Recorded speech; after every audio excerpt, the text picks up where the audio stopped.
दोस्तों नमस्कार। मैं हूं संजीव, आपका दोस्त एजुकेशन हंट चैनल पर।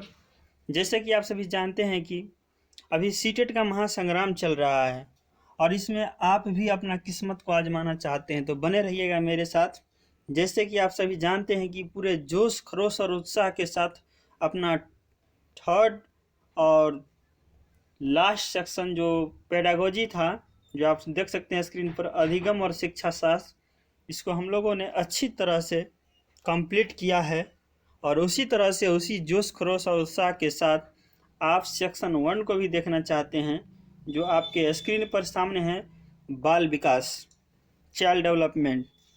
तो यूनिट 1 आज से स्टार्ट हो रहा है, बाल विकास की अवधारणा। तो आप भी उसी जोश खरोश और उत्साह के साथ मेरे साथ जुड़ सकते हैं। तो आइए देखते हैं, आपका लेसन यहाँ से स्टार्ट हो रहा है। यूनिट 1, बाल विकास की अवधारणा। तो आइए देखते हैं, बाल विकास की अवधारणा मतलब बच्चा में जो विकास होता है वह किस ढंग से होता है, इसकी कैसे कैसे क्या होता है, आइए देखते हैं। बाल विकास के अंतर्गत बालकों के व्यवहार, स्थितियां, समस्याओं तथा उन सभी कारणों का अध्ययन किया जाता है जिनका प्रभाव बालक के व्यवहार पर पड़ता है। बच्चों के इष्टतम विकास को समाज के लिए महत्वपूर्ण माना जाता है और इसलिए बच्चों के सामाजिक, संज्ञानात्मक, भावनात्मक और शैक्षिक विकास को समझना जरूरी है। इस क्षेत्र में बढ़ते शोध और रुचि के परिणाम स्वरूप नए सिद्धांतों और रणनीतियों का निर्माण हुआ है और इसके साथ ही साथ स्कूल सिस्टम के अंदर बच्चे के विकास को बढ़ावा देने वाले अभ्यास को विशेष महत्व भी दिया जाने लगा है। इसके अलावा कुछ सिद्धांत बच्चों के विकास की रचना करने वाली अवस्थाओं के एक अनुक्रम का वर्णन करने की भी चेष्टा करते हैं। वर्तमान युग में अनेक सामाजिक, सांस्कृतिक, राजनैतिक एवं आर्थिक कारण मानव तथा उसके परिवेश को प्रभावित कर रहे हैं। परिणाम स्वरूप बालक जो भावी समय की आधारशिला होता है वह प्रभावित होता है और बाल मनोविज्ञान की परिभाषा निम्नलिखित है। तो दोस्तों, हो सकता है आपको स्टार्टिंग में कुछ बोरिंग लगे, लेकिन आने वाले समय में आपको वह बोरिंग मैं नहीं लगने दूंगा, क्योंकि ये रटने वाली कुछ डिफिनेशन दिया गया है, इसलिए आपको प्रॉब्लम हो सकता है। लेकिन आने वाले समय में मैं आपसे वादा करता हूं कि मैं एक एक पॉइंट को तोड़ करके एक्सप्लेन करके आपको बताऊंगा और आपको बहुत ही ज़्यादा इंटरेस्ट आने वाला है। तो जुड़े रहिएगा मेरे साथ।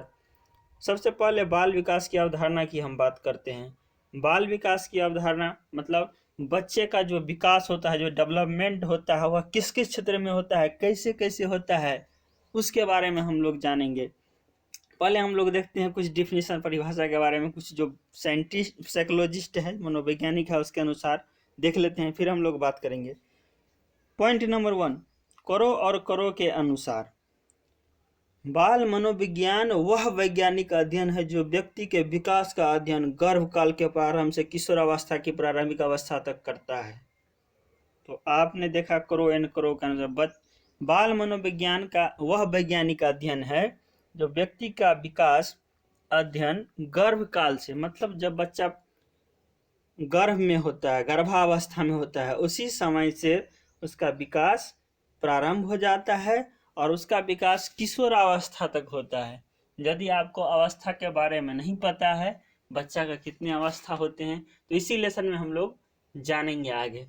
तो अभी शॉर्टकट में हम लोग इतना समझेंगे कि जब बच्चा गर्भ में होता है तब से ही उसका विकास आरंभ हो जाता है और ये एडोलसेंस पीरियड, किशोरावस्था तक चलता है। मतलब 12 से 18 वर्ष को हम लोग एडोलसेंस पीरियड कहते हैं। नेक्स्ट पॉइंट है, जेम्स ड्रेवर के अनुसार बाल मनोविज्ञान विज्ञान की वह शाखा है जिसमें जन्म से परिपक्वता तक विकसित हो रहे मानव का अध्ययन किया जाता है। मतलब जब तक कि बालक परिपक्व होते हैं, मैच्योर होते हैं, तब तक उसका विकास का अध्ययन किया जाता है या विकास हो रहा होता है। नेक्स्ट है, थॉमसन के शब्दों में बाल मनोविज्ञान सभी को एक नई दिशा में संकेत करता है। यदि उससे उचित रूप में समझा जा सके तथा उसका उचित समय पर उचित ढंग से विकास हो सके तो प्रत्येक बालक एक सफल व्यक्ति बन सकता है। दोस्तों आप अपने से अपने अगल बगल के रियल लाइफ के एग्जाम्पल से समझ सकते हैं कि आपको अभी तक सफलता क्यों नहीं मिली, क्योंकि आप जानते हैं कि हो सकता है कहीं ना कहीं इन्वायरमेंट का, वह वातावरण का आपके ऊपर इफेक्ट है। तो इसी से हम लोग अनुमान लगा सकते हैं कि प्रत्येक बालक को हम लोग सफल व्यक्ति कैसे बना सकते हैं।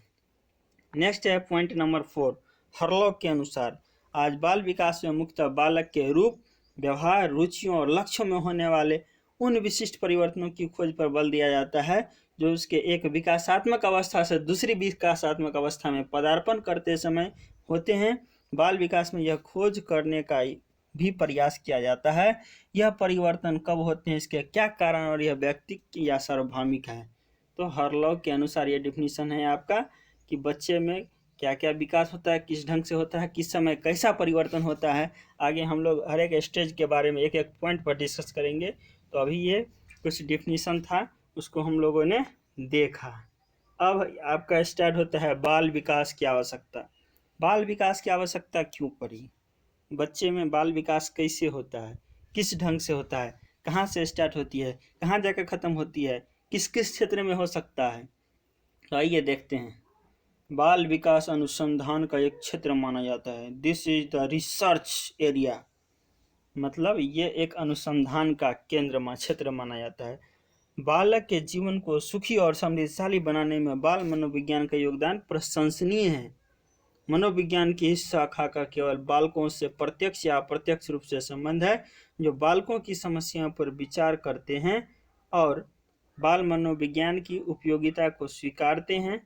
समाज के विभिन्न लोग बाल मनोविज्ञान से लाभान्वित हो रहे हैं, जिससे बालक के माता पिता तथा अभिभावक, बालक के शिक्षक, बाल सुधार तथा बाल चिकित्सक आदि। नेक्स्ट पॉइंट है बाल मनोविज्ञान के द्वारा हम बाल मन और बाल व्यवहारों के रहस्यों को भली भांति समझ सकते हैं। बाल मनोविज्ञान हमारे सम्मुख बालकों के भविष्य की एक उचित रूपरेखा प्रस्तुत करता है, जिससे अध्यापक एवं अभिभावक बच्चे में अधिगम की क्षमता का सही विकास कर सकते हैं। किस अवस्था में बच्चे की कौन सी क्षमता का विकास कराना चाहिए, इसके उचित प्रयोग अवस्था अनुसार विकास के प्रारूपों को जानने के पश्चात ही हो सकेगा। उदाहरण के लिए एक बच्चे को चलना तभी सिखाया जाए जब वह चलने की अवस्था हो चुका हो, अन्यथा इसके परिणाम विपरीत हो सके। तो दोस्तों किसी भी बच्चे के सही ढंग से विकास करने के लिए, ये हम लोग को दैनिक जीवन में उसको यूज करने के लिए, उसको लागू करने के लिए, प्रत्येक बालक को सफल बनाने के लिए, अपने घर के बालक को भी सफल बनाने के लिए हमें बाल विकास का नॉलेज, ज्ञान होना बहुत ही जरूरी है, जिससे उस बच्चे को हम प्रॉपर वे में गाइड कर सके, उसका मार्गदर्शन कर सके और उस बच्चे को एक सफलतम व्यक्ति के रूप में इस पृथ्वी पर बना सके। तो आगे देखते हैं क्या लिखा है। अतः बाल मनोविज्ञान की एक व्यवहारिक उपयोगिता भी यह भी है कि यह बालकों के समुचित निर्देशन के लिए व्यवहारिक उपाय बता सकता है। हम निर्देशन के द्वारा ही बालकों की क्षमता और अभिवृत्तियों का उचित रूप से लाभ उठा सकते हैं। व्यक्तिगत निर्देशन में बालक की व्यक्तिगत कठिनाइयों और दोषों तथा उसकी प्रवृत्तियों और उसके व्यक्तित्व से संबंधित विकारों को दूर करने के उपायों की जानकारी बाल मनोविज्ञान से ही प्राप्त करते हैं। बच्चा में क्या समस्या है, बच्चे के अंदर क्या अभिप्रेरणा है, उसके अंदर क्या मोटिवेशन होना चाहिए, उसको क्या समझे, उसको समझने के लिए बाल मनोविज्ञान की जानकारी होना चाहिए और उस ढंग से उस बच्चे को हम गाइड कर सकते हैं, जिससे वह एक सफल बालक बन सकता है। इसी प्रकार व्यवसायिक निर्देशन के अंतर्गत वह बालक को यह संदेश देता है, संकेत देता है कि वह व्यवसाय को चुनकर जीवन में अधिक से अधिक सफलता प्राप्त कर सकता है। अंत में निष्कर्ष रूप में यह कहा जा सकता है कि वर्तमान समय में बाल मनोविज्ञान अत्यंत आवश्यक है। बाल मनोविज्ञान के बिना मनोविज्ञान विषय अधूरापन लिए रहता है। जब तक हम बच्चे के बाल मनोविज्ञान को नहीं समझेंगे तो बच्चे को हम सही दिशा में नहीं ले जा सकते हैं, यह हमारी एक कमी हो सकती है। इसीलिए बाल मनोविज्ञान को समझना जरूरी है, नेसेसरी है। अब है बाल विकास का क्षेत्र। बाल विकास का क्षेत्र बहुत बड़ा है, आइए हम लोग देखते हैं। बाल विकास के क्षेत्र में गर्भाधारण अवस्था से युवा अवस्था तक के मानव की सभी व्यवहार संबंधी समस्याएं मिलती है। इस अवस्था के सभी मानव व्यवहार संबंधी समस्याओं अध्ययन में विकासात्मक दृष्टिकोण मुख्य रूप से अपनाया जाता है। इन अध्ययनों में मुख्य रूप से इस बात पर बल दिया जाता है कि विभिन्न विकास अवस्थाओं में कौन कौन से क्रमिक परिवर्तन होते हैं, ये परिवर्तन किन कारणों से कब और क्यों होते हैं आदि। बाल विकास का क्षेत्र दिन प्रतिदिन बढ़ रहा है। बाल विकास विषय के क्षेत्र में अंतर्गत जिन समस्याओं अथवा विषय सामग्री का अध्ययन किया जाता है वह निम्न प्रकार है। तो अब हम लोगों का इम्पोर्टेंट टॉपिक स्टार्ट हो रहा है, जैसे कि आप स्क्रीन पर देख पा रहे हैं। फर्स्ट आपका है वातावरण और बालक। नेक्स्ट है बालकों की व्यक्तिगत भिन्नताओं का अध्ययन। नेक्स्ट है मानसिक प्रक्रियाएं।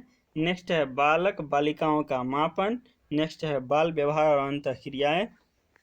नेक्स्ट पॉइंट है समायोजन संबंधी समस्याएं। नेक्स्ट पॉइंट आपका है विशिष्ट बालकों का अध्ययन। और पॉइंट नंबर 8 है अभिभावक बालक संबंध। तो इसके बारे में हम लोग कल से डिस्कस करेंगे और कल से आपका क्लास भी बहुत ही मज़ेदार होगा।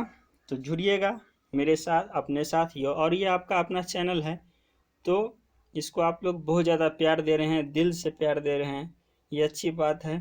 तो मैं उम्मीद करता हूँ जिन लोगों ने सब्सक्राइब नहीं किया अभी तक चैनल को, तो आप कर देंगे सब्सक्राइब और वीडियो को लाइक एंड शेयर करना नहीं भूलिएगा।